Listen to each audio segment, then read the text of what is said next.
ahead. Hey folks, I think we're going to go ahead and get started here, but continue eating, enjoying your lunch, and I'm just going to start talking. My name's Don Mecoy. I'm the business editor at the Oklahoman. Some people know me better as Steve Lackmeyer's boss. That's generally how they know me.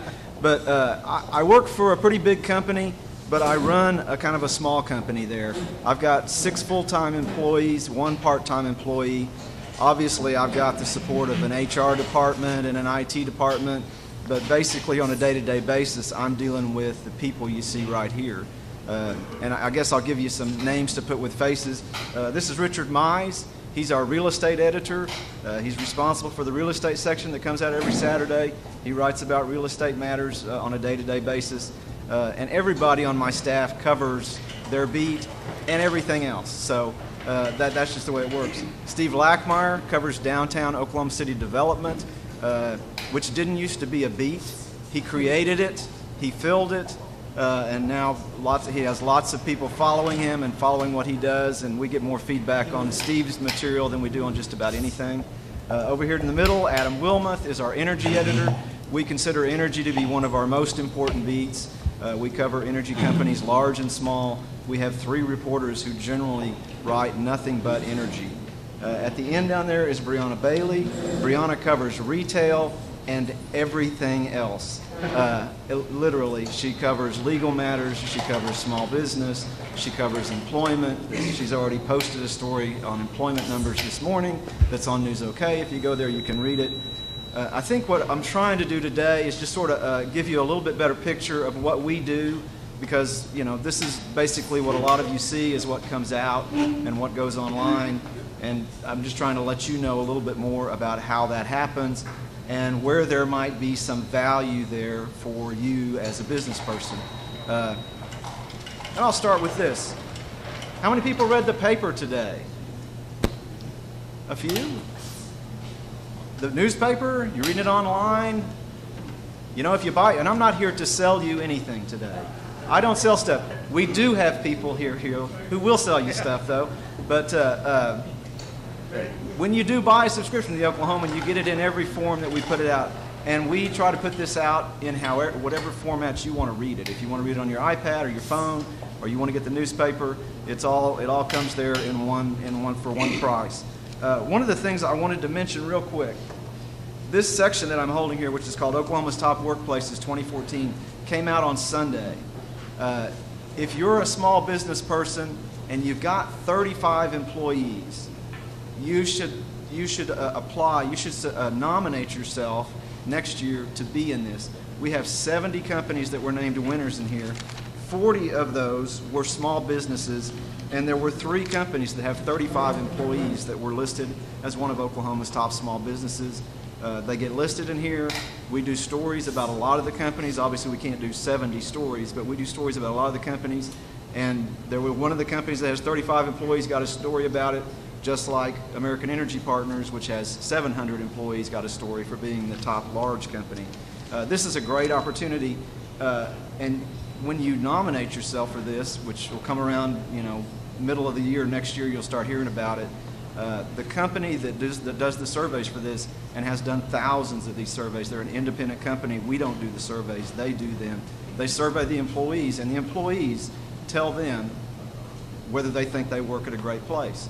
If you're a company that think you have a great place to work, this is a place that you could really get featured in.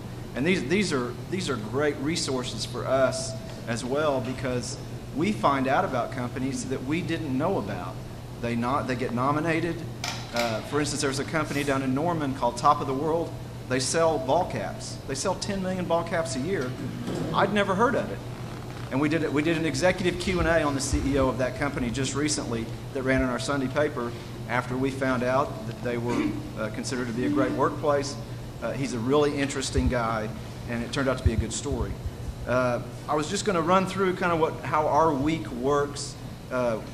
One of the things I'll tell you, first thing every morning I get to my desk and I sit down, and the first thing I do is I start deleting emails because I get pitched stories from all over the place, and 90% of them are very easy to delete. I almost don't even have to open them because I can see they're not local. It came from the 512 area code, or Saskatchewan or New York City, and it's just delete, delete, delete. Pardon me? You were asked to step closer to the mic. Oh, closer to the mic. Is that better? I'm sorry.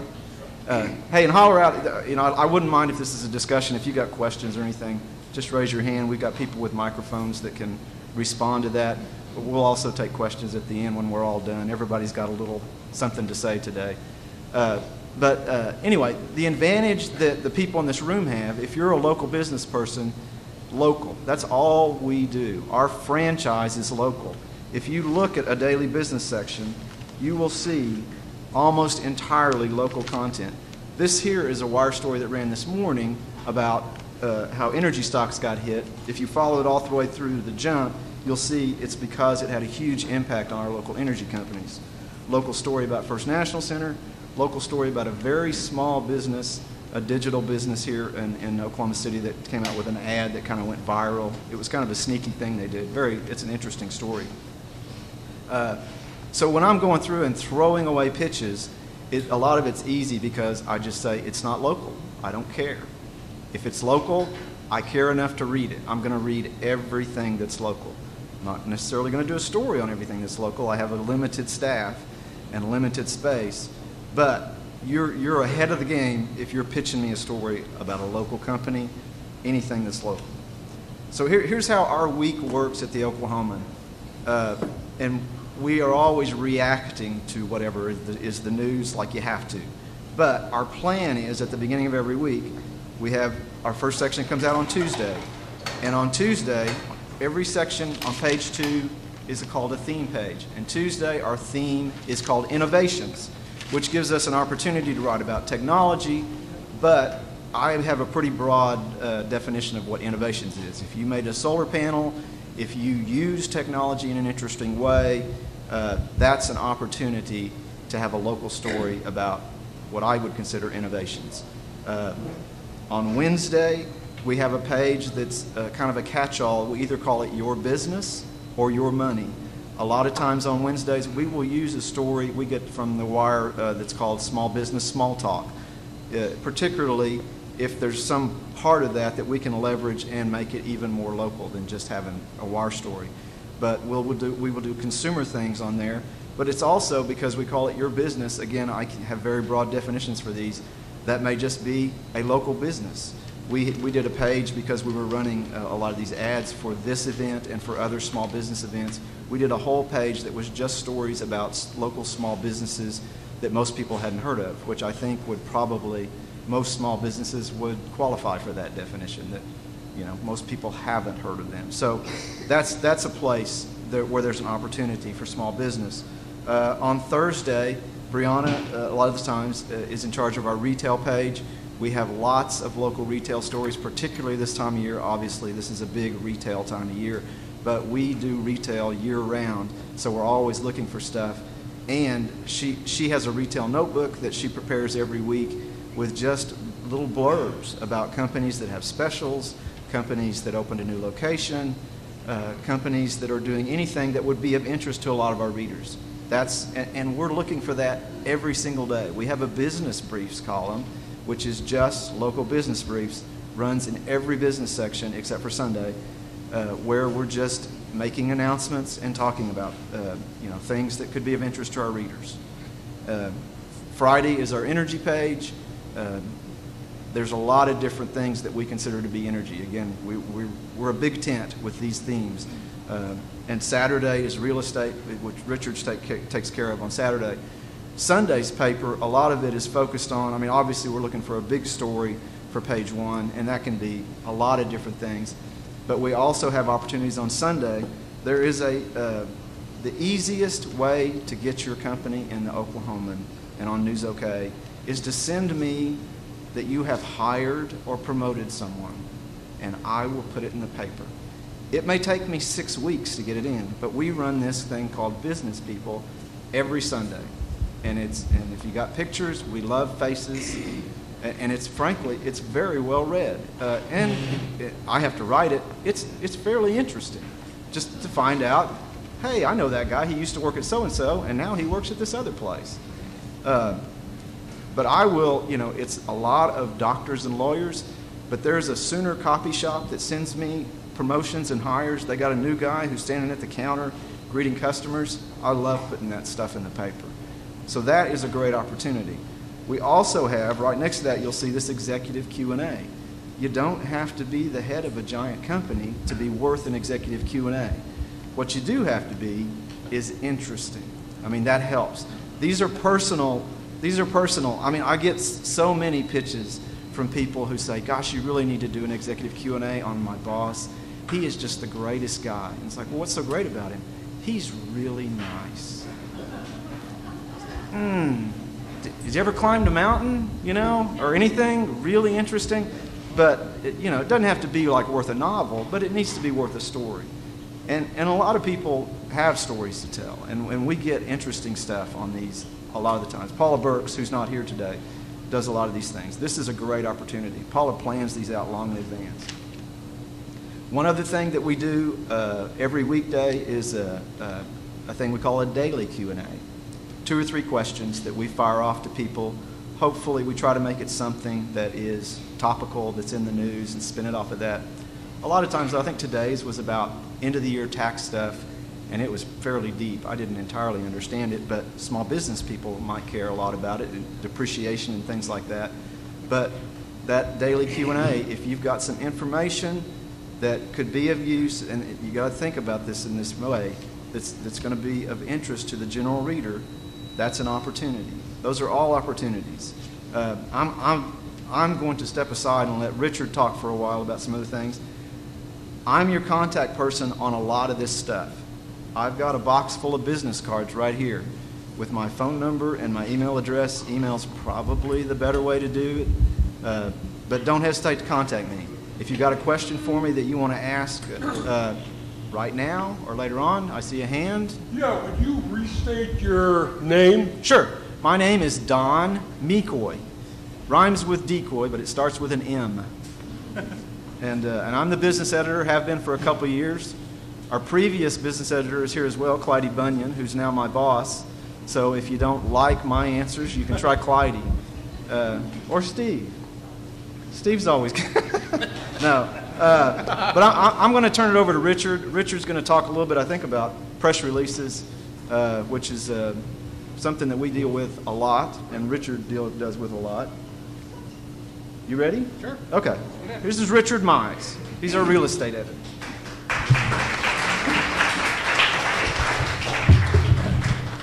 We really are multimedia. I think it's vertically integrated. You'll notice he spoke from a sticky note with a few notes on it. I have a full manuscript, and Adam has a, whatever that is. What is it? An iPad. It's generational. Well, I'm supposed to talk about what makes a good press release, but first I want to point something out. If you have a web page, that's great. You still got to contact us. There are certain web pages that we all on our beats check out pretty regularly, but we can't check every one. And so your web page, if it just sits out there, it's not doing any good for the greater world. So you still got to contact us because we're the ones that tell it to the rest of the world. So pick up the phone, send an email, send a snail mail, whatever. I'm supposed to talk about what makes a good press release. And I was thinking about it, and I want you to forget that. What I'm going to talk about is how to, what makes a good press release or an email or a phone call for that matter, and it's the content of it. But first I want to talk about what good is. And we're talking about words and writing to an extent, but it's not Shakespeare, and it's not Saturday Night Live. It's boring old basic English. The first thing you want to do is get my attention, and it's harder than ever to get any of our attention because we all live in blizzards of emails, hundreds of emails.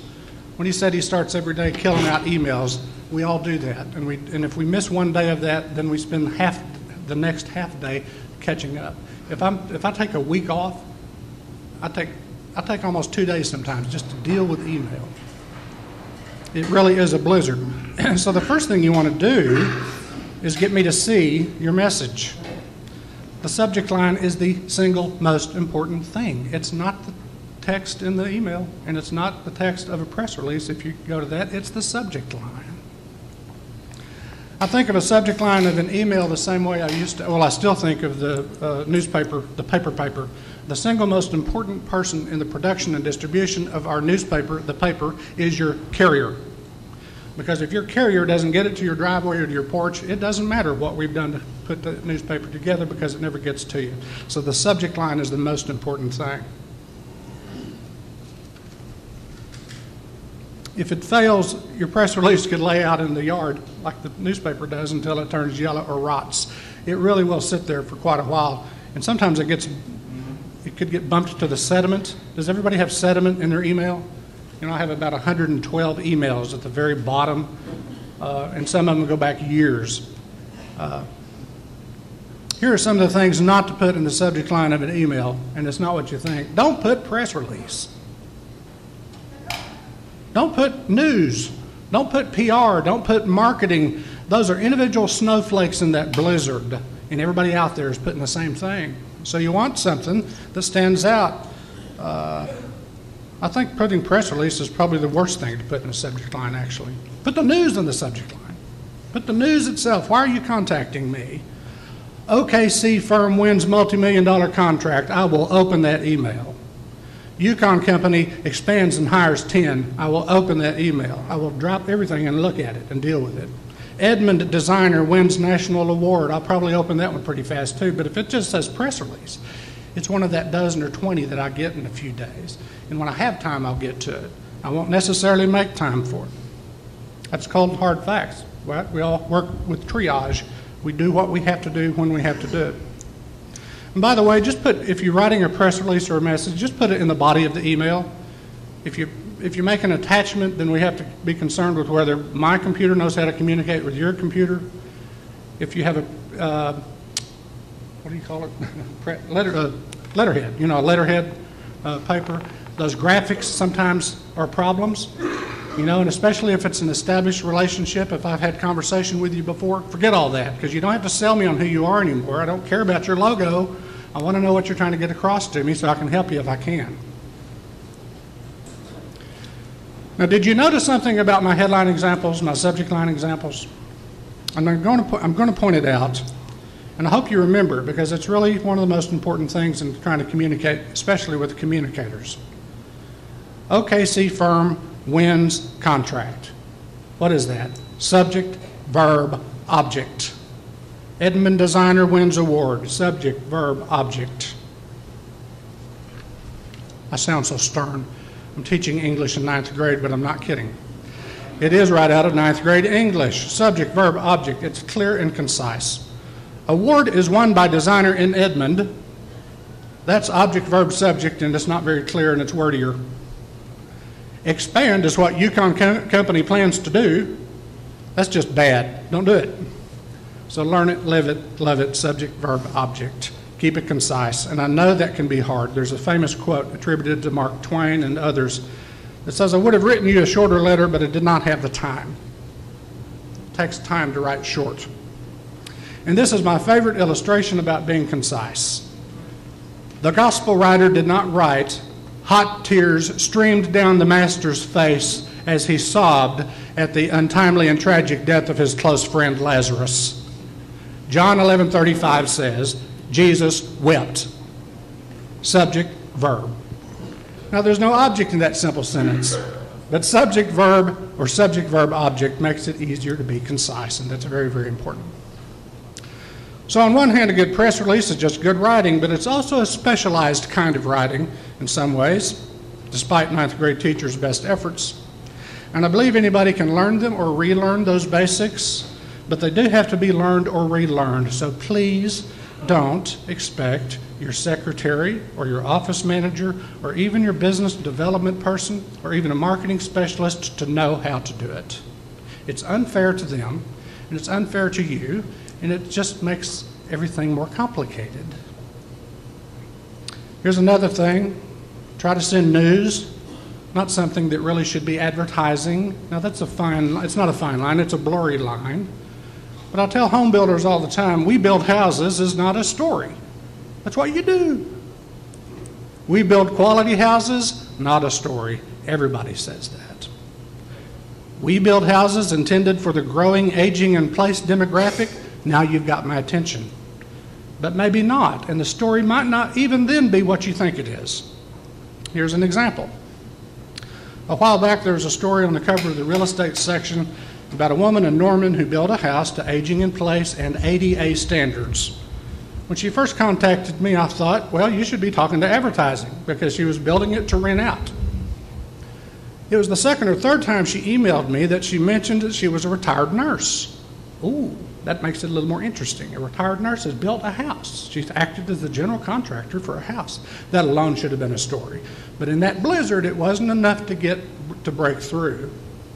You know what the real story was? She had grown up with a brother who was disabled his whole life, and she had spent her whole life looking at houses and thinking about how to build them and design them for her brother to have had an easier life. That's a great story. And in telling it, we got across everything that she wanted to get across. The house that she built, the fact that she was a registered nurse, that personal experience, and the fact that that house that she built in Norman was for rent. See what got it in there, though? It wasn't what she thought it was. Now, here's an example that's still in the works. It was a story pitch, not a press release. And I don't know whether it's a story or not yet because I'm not sure what the story is. Business owner downtown is in a building, and I hope if you're here, come talk to me. She's in a building that she says will be 100 years old next year. Well, in 2007, that would have been perfect timing, right? Because the state was 100 years old. We could kind of work that into the coverage, but every building in town is eventually going to be 100 years old, so that alone is not quite the story. I don't know what it is yet, but I'm still having a conversation with her. Everybody has a story. Very often I tell people, that's not a story, but I know everybody has one, so let's keep talking. I'll help you figure out what your story is. Think on it some more and get back to me. And lots of people do. Lots of people don't. They give up. Well, the ones that don't obviously don't get anything because the conversation ends, so let's keep the conversation going. Sometimes it comes together in a few days, sometimes it takes weeks, sometimes longer. The Norman story was about 2 months of emails and conversations, and then actually something else happened in the world that made what she was trying to get across to me more important. It gave it more context. So there's all kinds of factors involved when you're trying to get a story written about yourself or when you're trying to get a press release or even an email paid attention to. So keep all that in mind and keep at it. Keep at it. We'll work with you if you'll work with us. So are there any questions? If I took to preaching, it is an occupational hazard, and I apologize. All right, up next is Adam Wilmoth, our energy editor. Thank you.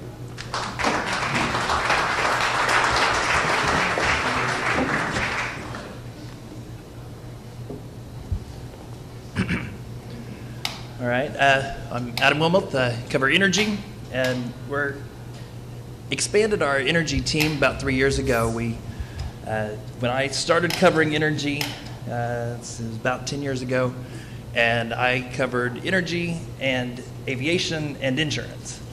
Energy was a much smaller part of the economy at that point. It had a historical legacy, but really energy prices were low, activity was pretty low.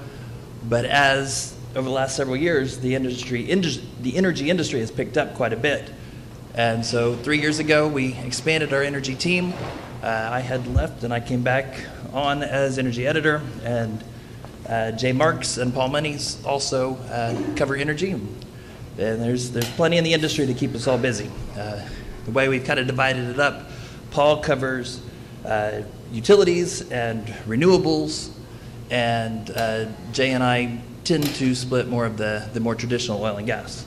But again, as they've already said, we all kind of overlap a little bit and even occasionally do stories that are not energy.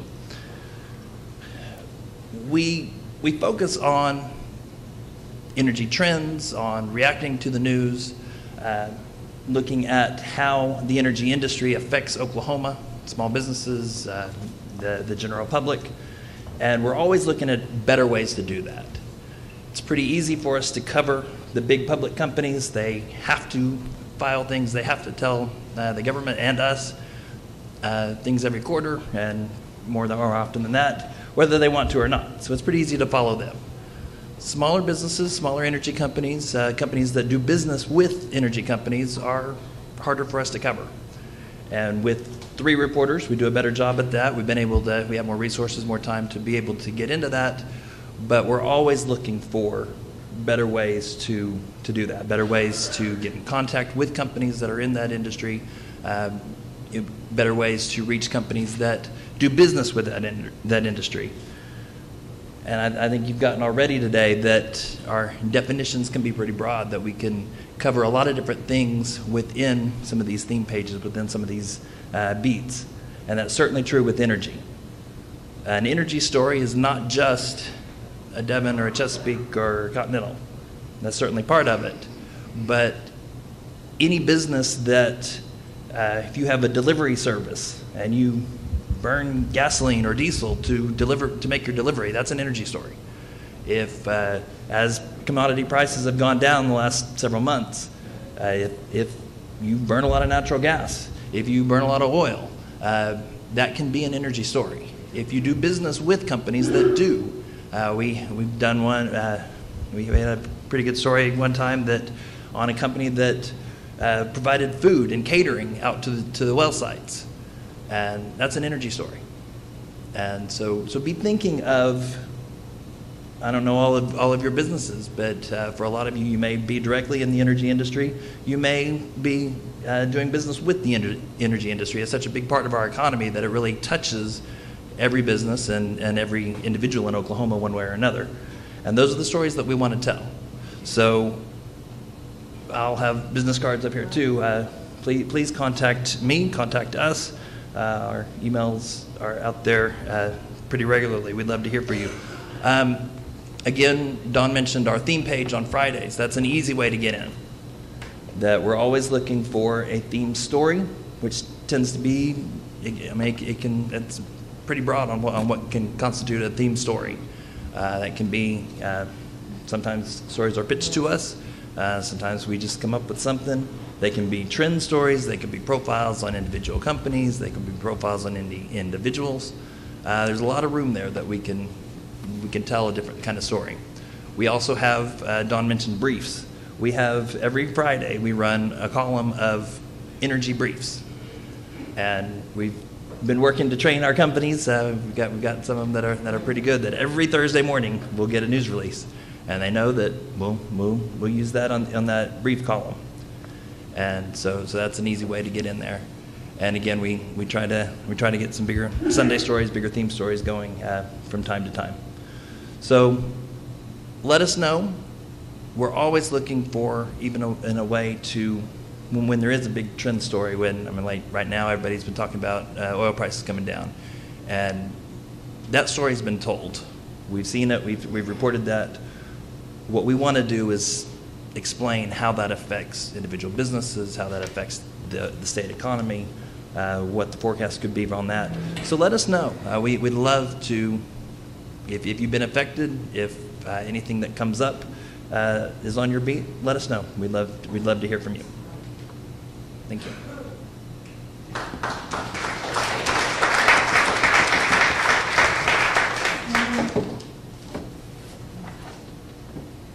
I don't have note cards. I don't have a tablet or a preacher's manuscript.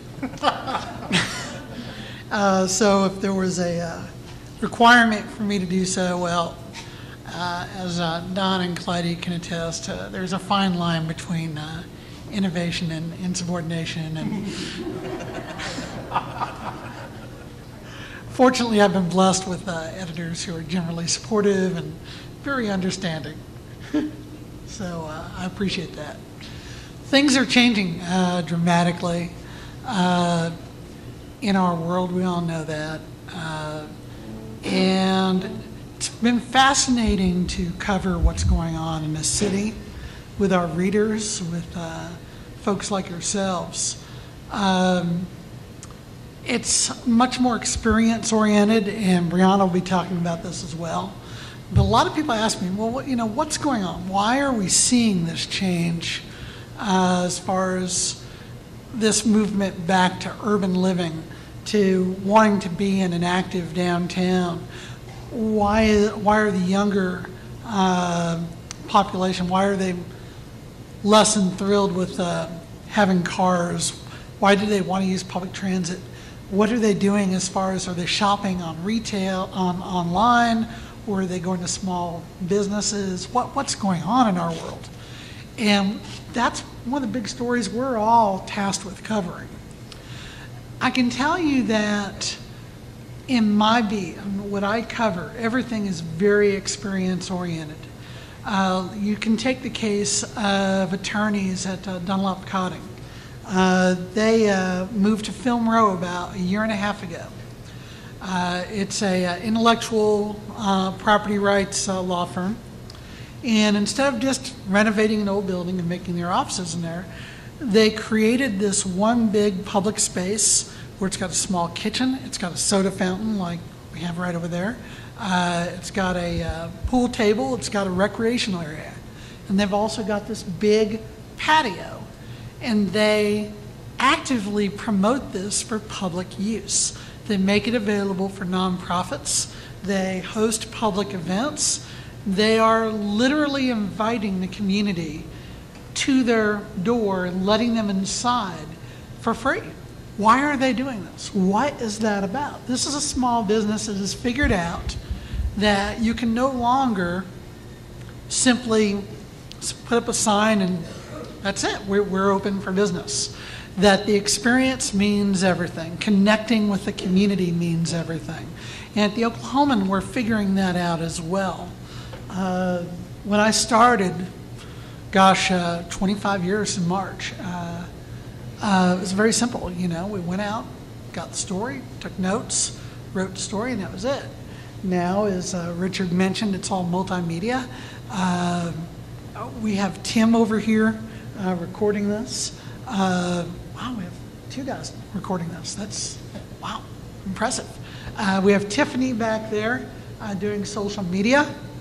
And there's others. Richard's doing social media right now because he's already heard me talk on and on.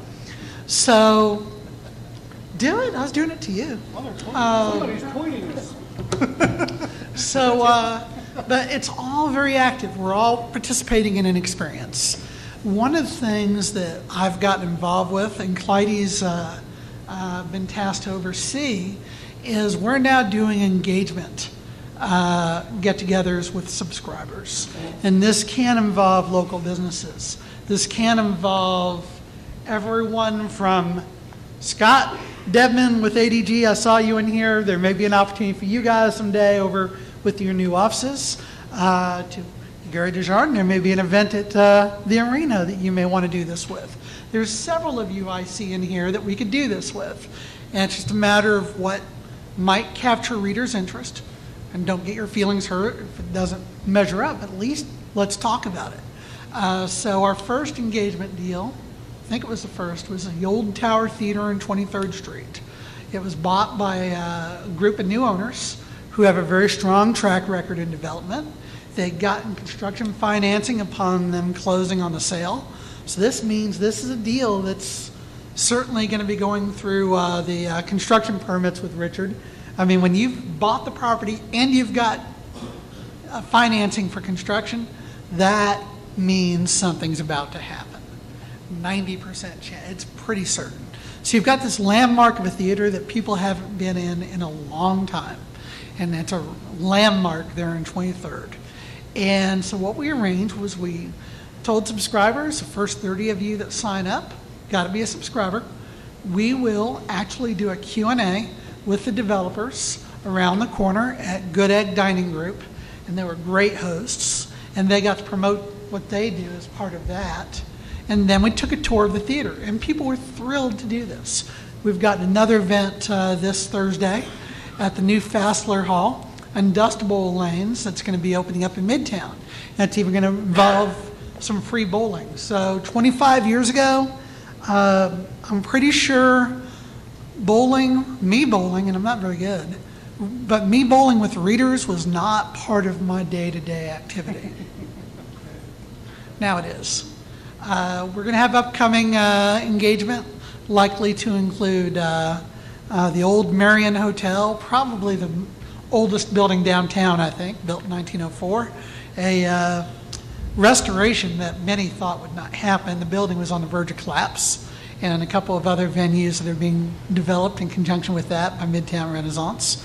There's a couple other big projects, too, that I think will get lined up in the near future and we'll be announcing. But these are all engagement activities with our subscribers. We're trying to provide something more than just the story that you read or the story that you see or what you see in social media.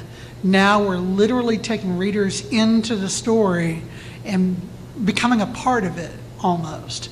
We're tearing down those walls rapidly that used to separate the readers and the advertisers and all that. And it's scary at times. There's some things where we've got to be careful. As Don said starting out, he's not here to sell you anything. I'm not here to sell you anything. 25 years ago, advertising folks and editorial would not typically be in the same room with this crowd. But times are changing, and we're all being very careful about doing the right thing, still delivering the best story we can to you, but also we're trying to move forward as a business, as an industry. We're trying to create that engagement. We're trying to get closer to our readers. We're trying to get closer to the businesses we cover and be able to tell your stories. I'm never in a newsroom. Don, am I ever in a newsroom? Never. I don't like being in the office. First of all, meetings occur there. Have any of you seen Grosse Pointe Blank?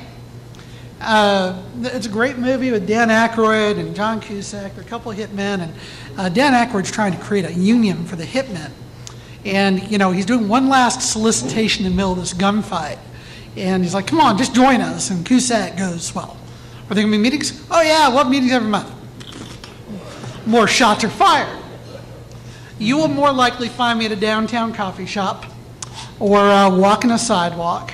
And at those times, come up to me, say hi, share your story. That's what I'm out there for. And that's how I've created this crazy beat I've got. So right now it's Beatnik's Coffee Shop on my lot. Used to be The Buzz, it could be something else. But that's what we're all doing, and when we move downtown, there'll be a lot more opportunity for all of us. And, you know, and this whole engagement and this whole experience building is something that's really becoming important with retail, and that's where I'm going to turn it off to Brianna.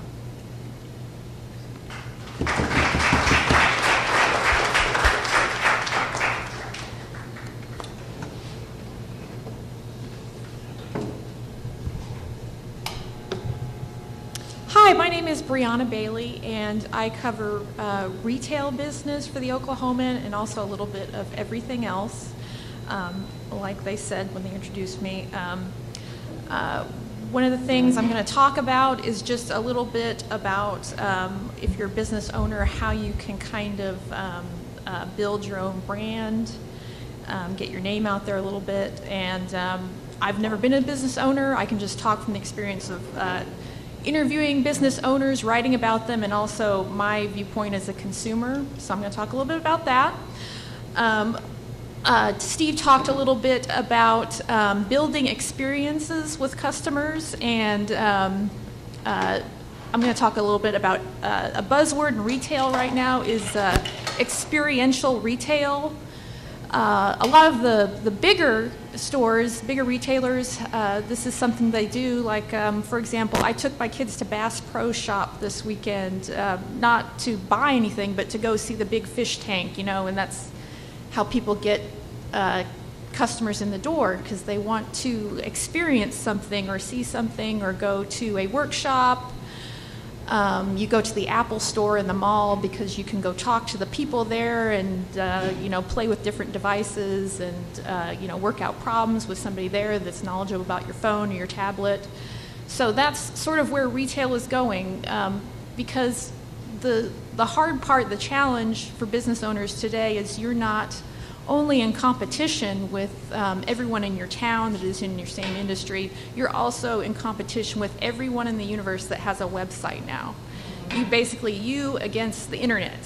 So one of the things that you can do to combat that is market yourself as a brand, market your personality. People want to come into your store because they want to talk to you as an expert. They want to come see your cool shop that you have. They want to come in and visit with you, maybe go to have coffee with you, or go to a workshop that you're putting on, something like that. So I see a lot of businesses doing that to kind of compete with larger businesses, and also losing sales to the internet, which is in competition with everything now. We have the same problem in the news industry these days. For example, it's really good to market yourself as a personal brand. Put yourself out there as an expert in your industry. I've written a couple stories about a store in town called Green Bambino. Is anyone familiar with that? Chartel, 50th. The woman that owns that, she got into it because she was interested in sort of environmentally friendly baby products, and that's what her store sells. And she's kind of made herself into this expert on not only baby products, but environmentalism and small business. And so I went in there and I interviewed some of her customers, and they're like, yeah, we come in here because we can talk to Morgan, the owner, about what sort of recycled baby bottles to buy, or what sort of cloth diapers to use. And she's always really friendly, and she helps us. And that's one reason that people go to her store instead of ordering off the internet or going to Walmart or something like that.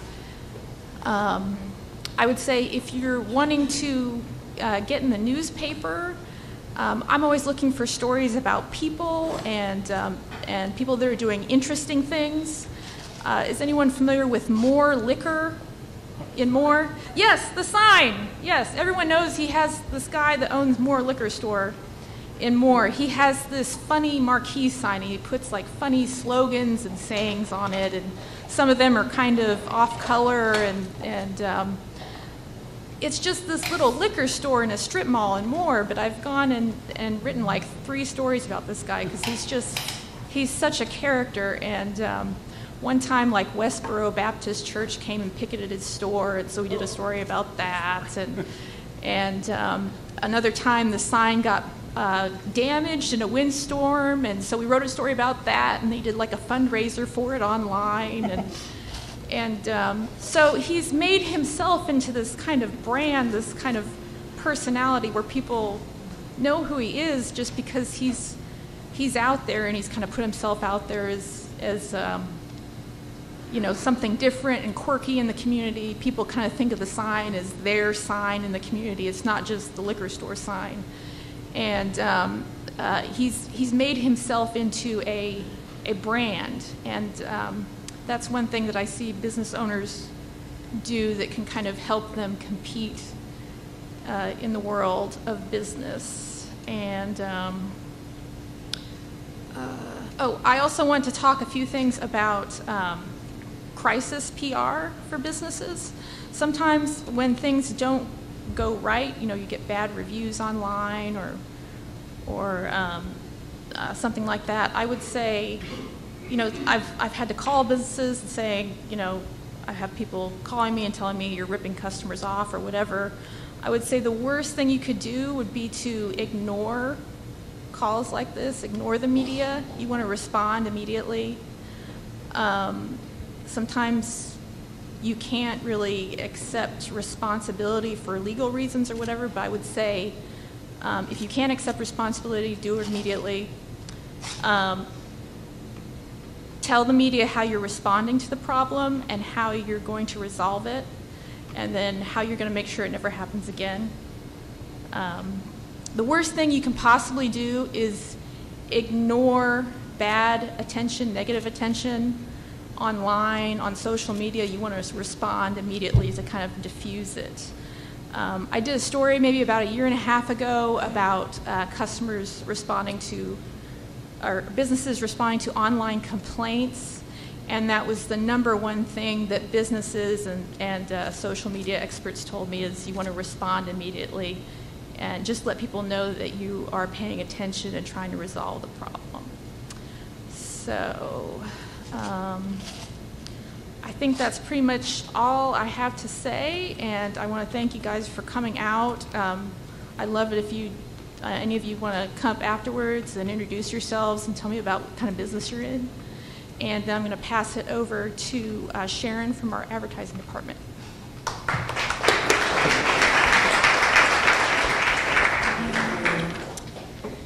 Hello, everyone. I'm Sharon Vico. I'm the one person that Don didn't mention, so he saved the best for last.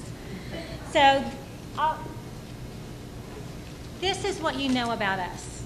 So I'm going to tell you what you don't know about us. My job is to... My job is to help your business grow.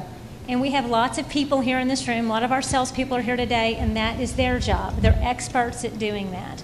We are more than just a newspaper. We are the state's largest website with newsok.com. We reach about 3.2 million unique visitors a month and have about 23 million page views a month.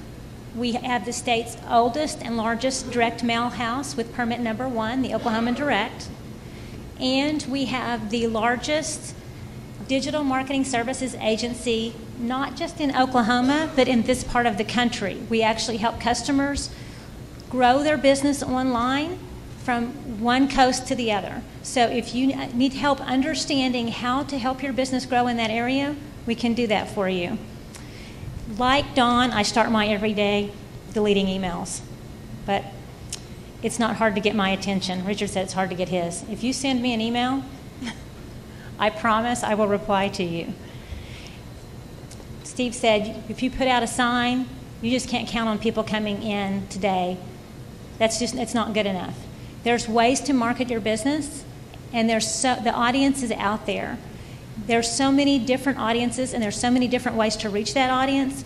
We can help you do that. We have experts in every area, and we're going to show you how to fit your budget and in the most effective way reach the audience that's effective for you. Does anyone have any questions, not just for me, but for anyone up here? Yes? My name's David Shepard. My name's David Shepard. I'm a small business owner. I'm a broker, owner of a real estate firm. And back in 2011, I tried vigorously to get Richard Mize's attention, and it was extremely hard. The name of my business, I was told, competes directly with what the Oklahoman does, and that's why I was consistently turned away from either having a press release or even advertising in the paper. Eventually, I did get Richard's attention. He did put an article in the paper about me. Unfortunately, it didn't convey the message that I needed it to convey, and I hope I'm not the only one that suffers from that. When somebody kind of gives a message to somebody else, it's like when you whisper in the room and it gets all the way around to the other person, it's totally not what it was supposed to be. So I was just curious, if in fact you all do run into people that compete with the Oklahoman, why is it that well, I don't know how to put this. Why is it that you wouldn't want to, as a small business owner, why you wouldn't want to put that in the paper and actually make it a big news, opposed to either one, not doing it at all, or number two, when the message did come out, it wasn't even close to what I was hoping it would be. I have survived, and I am very successful.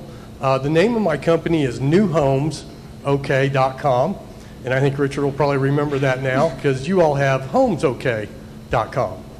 Well, you probably don't, because I'm a small guy. I'm a small fish in a big pond.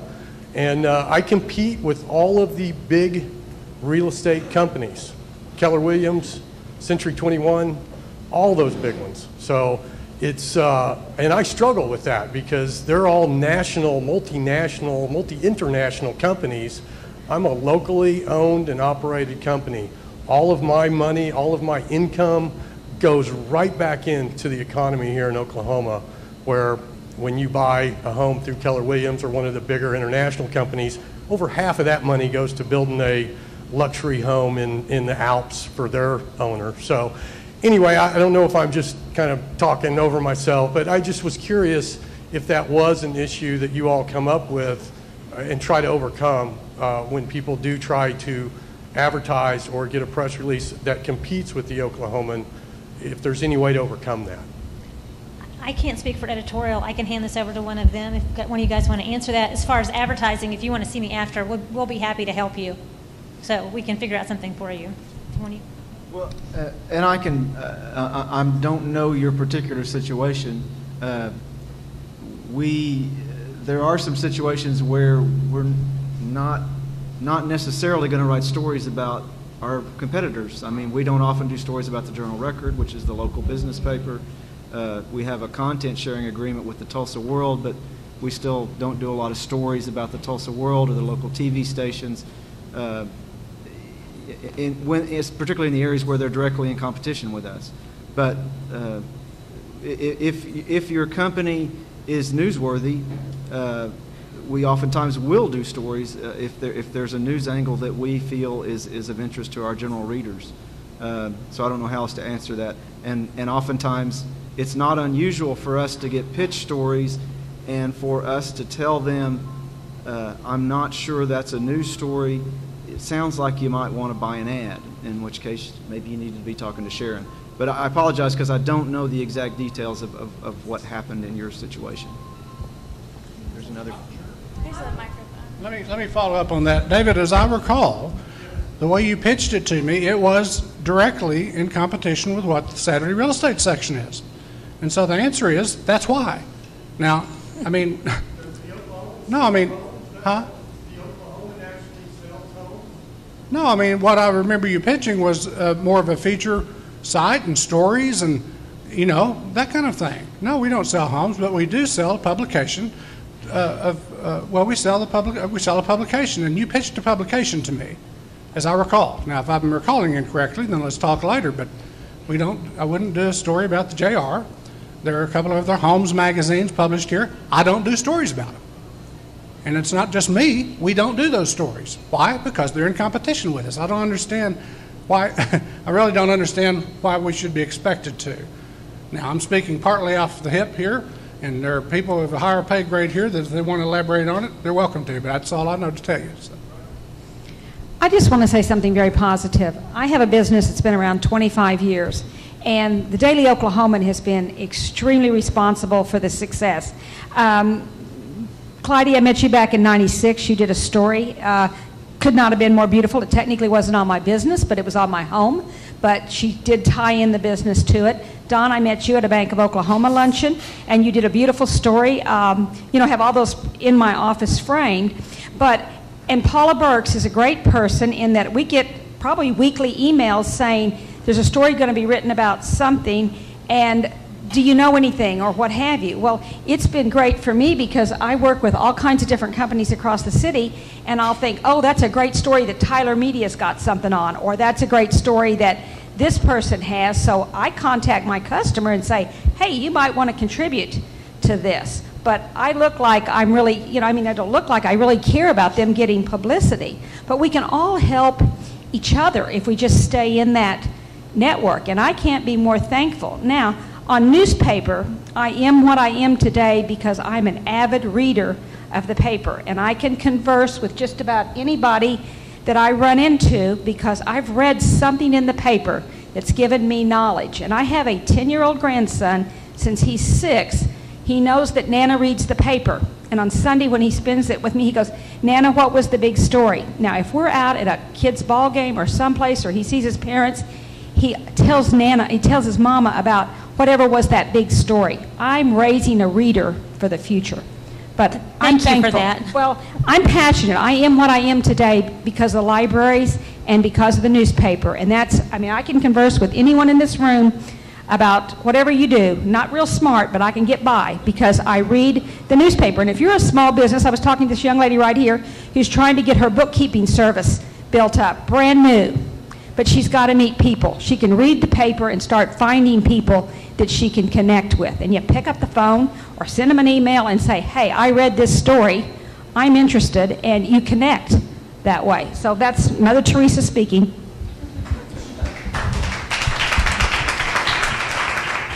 We had somebody up here. Did you have a comment?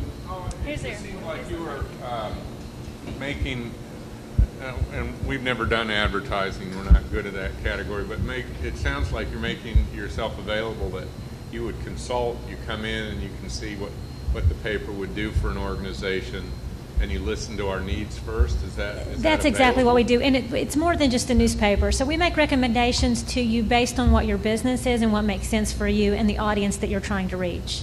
And then we do that at no charge. So we would come out, try to understand your needs, who you're trying to reach, what your objectives are, and then put together a plan that makes sense for that. Okay, thank you. In addition to that, everyone mentioned here, we are moving downtown.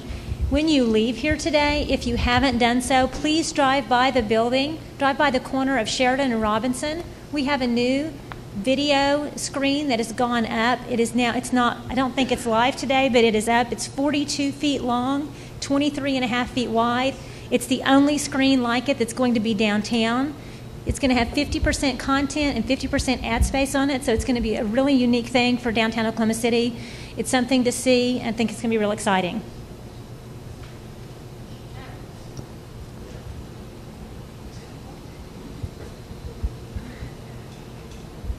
My question's about press releases. On the different days that you have different topics, what's the best time to send a release? As soon as possible. Okay. Don't try to time it. Don't try to time it. I have one more question. I wrote it down. And by the way, you can embargo a release. If you're concerned about sending us a press release, if you've got a concern about sending us early, but you can't let the story get out for a week, there's a discussion that can be had. But it is a discussion. Yeah, it's not guaranteed, but there is a discussion that can be had. Okay. Well, that'll answer my question then.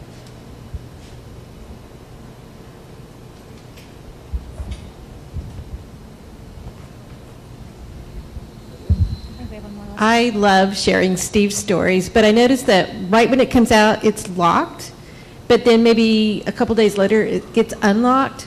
Is there a standard for? Yes, you have to be a subscriber. Subscribers get access to everything the minute that the story comes available. Well, and I am a subscriber. I'm just wondering about when you want to share it out.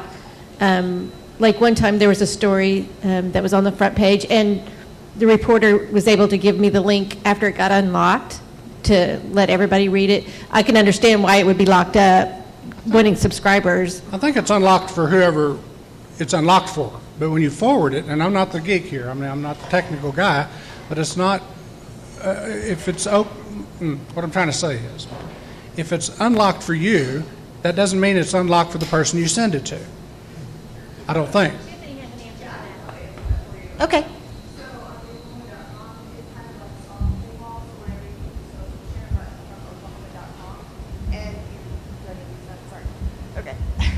So on oklahoman.com, whenever you use a social share button on that, that gives you an access code at the end of the URL, which means if you share that link with anyone will be able to get to the oklahoman.com and see it. It's a soft paywall. So if you're sharing it from the oklahoman.com, you're a subscriber, people will be able to get to it. Does that make sense? Thank you. Okay. Thank you. She's sharing it she may be sharing it from the story, not from the social media side. Hello. If you're looking for an idea for a story, what's the best way to find out? Because I know one time I was able to get into the paper one time with Richard through, I think, it may have been Twitter or something like that, but what's the best way to find if you're looking for a story that we may be able to help you with? Who are you asking this to? Richard or Steve. And I guess retail also. I just tweet and Facebook if I happen to be working on a given story and I want to send out an all call, in all points. I mean, that's the only way I know to do it. And then, call people and ask them to call people, but mainly as far as the media, that's it. I just tweet it and I Facebook it, so how else could I? No, I'm just asking what, Yeah, what, I think- what it is, so that Yeah. I can, I mean, I don't have a Twitter account, but Facebook we follow. Get one. Oh, well, yeah. I'm not sure I got something that important to say. I will be totally honest, I am terrible at voicemail, and I was even a week late in returning a call to our publisher, so I'm really bad at voicemail. Yeah, I didn't get in trouble at least. But email is best. But social media is great too, Twitter, Facebook, but email is certainly best, and if any of you have a fax machine, just dump it. Yeah, I will say Paula Burks, who's not here today and works for me part-time, does a lot of workplace kind of stories. And Teresa mentioned this. Paula has kind of an email network that she sends out inquiries to regularly. So you might look for Paula Burks' stories if she writes the kind of things. And I'm sorry, I don't know what you do exactly, but or where you might be able to contribute. But she is constantly sending out open inquiries for people to help and be sources for stories, because she needs specific examples of people who've been in certain situations in the workplace. Really works great for Paula because of what she writes about. Right. Well, we're a home builder, and Steve was kind enough to come to one of our functions and speak to us. So I read him in the paper and sent out a request, and he was kind enough to come. One other thought on that. I know what you're asking, and it's very difficult to do what you're wanting to be able to do. The biggest companies and the biggest PR companies regularly send out little notes to all the media that say, hey, we noticed that interest rates have really fallen the last 2 weeks. If you're doing any stories on that, my client is available. Or whatever the issue of the day is, the national, the regional, or the state news, they send out those blind notices to all the media. Well, those are people that have staff on hand to do that. So for a home builder in Oklahoma City to keep abreast with what I or Steve or whatever is working on beyond the personal tweets and the Facebooks, I don't think there is an answer beyond that. But it's all, it's about relationships that way. And if it's Twitter, it's Twitter. And if it's Facebook and all the rest of them. So, do them all. I don't know why, if I were in business, why I wouldn't be engaged in every potential and possible kind of media out there, because we try to be here. Paula sent one out a couple of years ago before the Notre Dame game, and it was an article about Notre Dame coming to the OU thing, and she says, anybody got a story on this? And I quickly sent her back just a note. I used to be a cheerleader at Mount St. Mary's High School. They came back in, I'm not going to tell you what year, and the nuns had us go out to welcome the Notre Dame team. And my mom was madder than you know what, because by God, I was a Sooner before I was a Catholic. And she wrote that story, and I probably got, and still I'll be down at an OU football game, and somebody, that's been, 3-4 years ago, somebody will say, oh, that story on you. But that, I am my business, so it definitely helps to build the business there. So I'm thankful.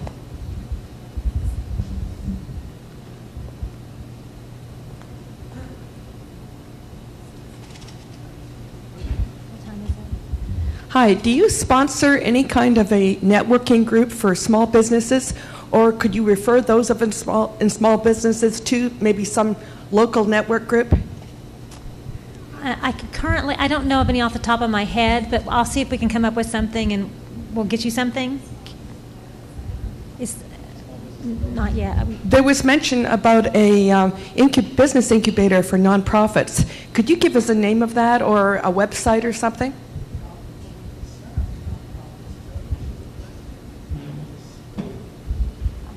I think what you're referring to is the Small Business Development Center.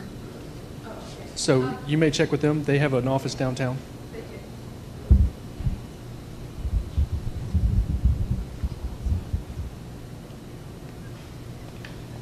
Anyone else? Anything else? Well, thank you guys for coming. We really appreciate your time today.